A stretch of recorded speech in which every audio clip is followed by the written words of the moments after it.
I can hear your voice.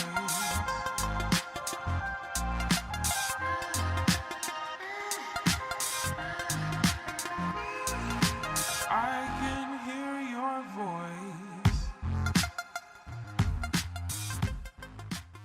Poussée de hanche en arrière. Donc dans cette vidéo, je vais te montrer comment exécuter la poussée de hanche en arrière en maximisant ta flexion de hanche tout en limitant ta flexion de genou.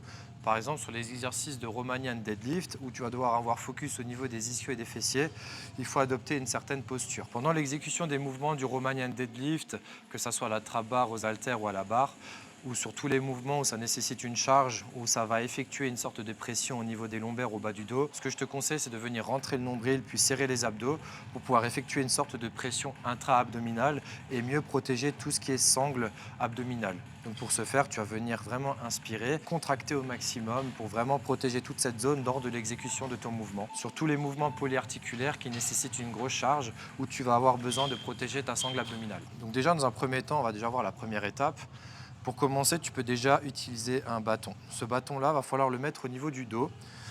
Il va devoir toujours garder 3 points de contact. Donc on va avoir les fessiers, le milieu de la scapula et un point de contact au niveau de la tête, pour rester le plus neutre possible au niveau de ta colonne vertébrale. Ensuite, on va avoir aussi ce qu'on appelle donc une légère antéversion du bassin, c'est-à-dire un léger creux au niveau du bas du dos. Tu vas venir sortir ton torse et garder le menton au niveau de ta poitrine. À partir de ce moment-là, ce que tu peux venir faire, c'est venir pousser tes hanches en arrière tout en maintenant ces 3 points de contact, comme si maintenant tu voulais ramasser un objet au sol en limitant ta flexion de genou. Donc bien sûr, tu peux garder un angle à peu près de 130-140 degrés, mais par contre là, on va marquer la différence, c'est cette flexion de hanche pour venir s'abaisser sans forcément utiliser nos genoux. Donc là déjà on va sentir que ça tire au niveau de nos ischios et de nos fessiers et on va pouvoir remonter. Donc j'ai toujours mon torse ouvert, mon antéversion du bassin et mes 3 points de contact.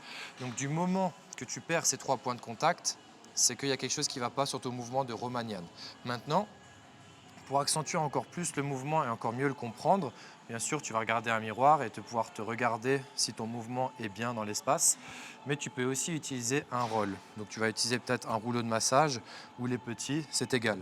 Donc on recommence le même mouvement. Donc là, l'idée, c'est d'imaginer que tu as des haltères ou alors la barre au niveau des mains et tu vas pouvoir venir faire ta poussée de hanche en arrière. Tu creuses le dos, tu sors ton torse et en fait, tu veux toujours avoir un maximum de flexion de hanche pour pouvoir te baisser, mais sans utiliser tes genoux. Tu remontes, 1, 2, 3, et tu prends ton temps pour redescendre.